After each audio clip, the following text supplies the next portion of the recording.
বৃহস্পতিবার দুর্গাপুরে পালাবদলের পর প্রথম মুখ্যমন্ত্রী প্রশাসনিক বৈঠক হতে চলেছে। তার প্রস্তুতি চলছে জোর কদমে। শহরের সৃজনী প্রেক্ষাগৃহে এই বৈঠক হবে। জানা গিয়েছে, এই বৈঠকে 5 জেলার প্রশাসনিক আধিকারিকরা উপস্থিত থাকবেন।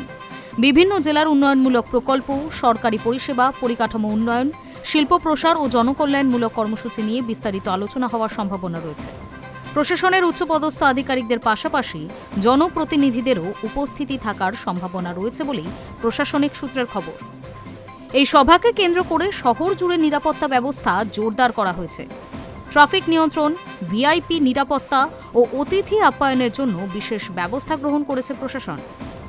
ইতিমধ্যেই সৃজনী প্রেক্ষাগৃহ চত্বর ও সংলগ্ন এলাকায় বাড়ানো হয়েছে পুলিশি নজরদারিও।